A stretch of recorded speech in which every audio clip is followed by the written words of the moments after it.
Halo adik-adik, ketemu lagi dengan kakak. Pada pembelajaran kali ini, kita akan menyimak video pembelajaran kelas 4 dari buku tema 2, subtema 2, pembelajaran 5 dan 6.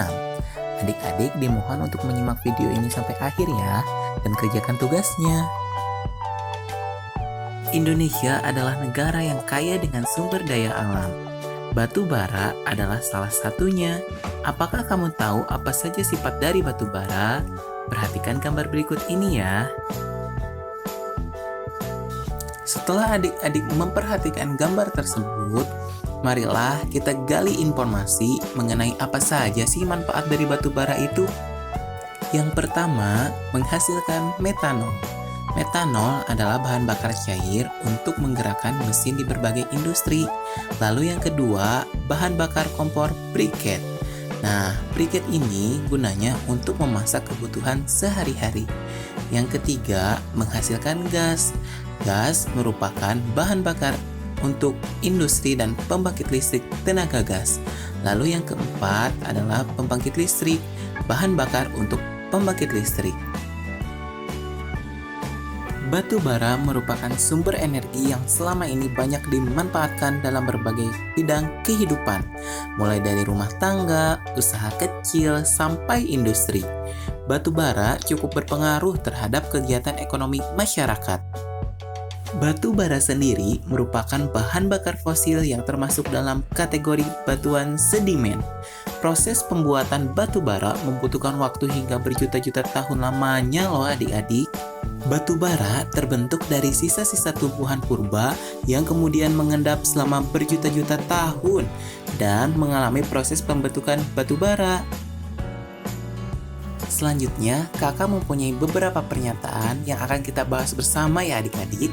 Yang pertama, batu bara termasuk sumber daya alam yang berlimpah dan mudah diperoleh. Nah, pernyataan itu salah ya adik-adik, karena proses pembuatan batu bara membutuhkan waktu yang lama hingga berjuta-juta tahun lamanya. Lalu, pernyataan yang kedua, batu bara tidak mempunyai pengaruh terhadap kegiatan ekonomi masyarakat. Jawabannya tentu salah, karena batu bara banyak dimanfaatkan sebagai penggerak kegiatan ekonomi masyarakat, termasuk usaha kecil, industri, hingga rumah tangga. Pernyataan yang ketiga, kita harus menghemat penggunaan batu bara. Nah, pernyataan tersebut adalah benar, karena batu bara merupakan sumber daya alam yang terbatas. Proses pembentukan dan pembuatannya membutuhkan waktu yang lama, sehingga kita harus menghemat penggunaan batu bara ya adik-adik. Lalu, apa yang dapat adik-adik lakukan untuk menghemat energi? Ya, salah satunya adalah mengajak orang lain melakukannya melalui kampanye.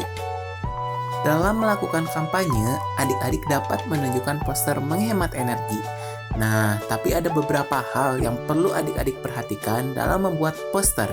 Yang pertama, seluruh gambar sesuai dengan tema. Yang kedua, poster tertata dengan baik dan serasi. Yang ketiga, menggunakan bahasa ajakan. Yang keempat, menggunakan bahasa yang singkat dan benar. Yang kelima, bahasa harus mudah dimengerti. Dan yang terakhir, menyeru untuk hemat energi. Perlu diketahui bersama, sumber energi yang terdapat di sekitar kita ada yang jumlahnya berlimpah dan ada juga yang terbatas loh adik-adik. Kita mempunyai hak untuk menggunakan sumber energi tersebut sesuai dengan aturan dan ketentuan yang berlaku di wilayah masing-masing. Namun, di sisi lain kita juga mempunyai kewajiban untuk menjaga dan menggunakannya secara bijak. Setelah adik-adik melakukan kampanye, kita akan membahas beberapa pertanyaan sebagai berikut. Yang pertama, apakah kampanye yang kamu lakukan dapat disebut sebagai bagian dari kewajiban sebagai warga? Mengapa? Nah, jawabannya adalah ya, karena setiap warga negara berkewajiban menjaga kelestarian sumber energi. Lalu, pertanyaan yang kedua, apa manfaat dari kampanye yang adik-adik lakukan terhadap dirimu, orang lain, dan lingkunganmu? Jawabannya adalah kampanye bermanfaat untuk menyebarkan informasi, meningkatkan kepedulian bagi semua warga tentang pentingnya hemat energi. Selanjutnya, pertanyaan yang ketiga, apa rencanamu selanjutnya setelah melakukan kampanye tentang hemat energi ini? Jawabannya, rencana selanjutnya adalah mengkampanyekan hemat energi ke lingkungan yang lebih luas. Wah, adik-adik ternyata sudah pandai dalam melakukan diskusi. Nah, untuk melakukan kampanye itu, silahkan adik-adik membuat poster tentang hemat energi ya, baik mengenai hemat energi listrik ataupun mengenai hemat energi air. Lalu hasilnya kumpulkan pada guru ya. Sekian pemaparan materi pada video pembelajaran kali ini. Sampai jumpa di video selanjutnya ya. Bye-bye.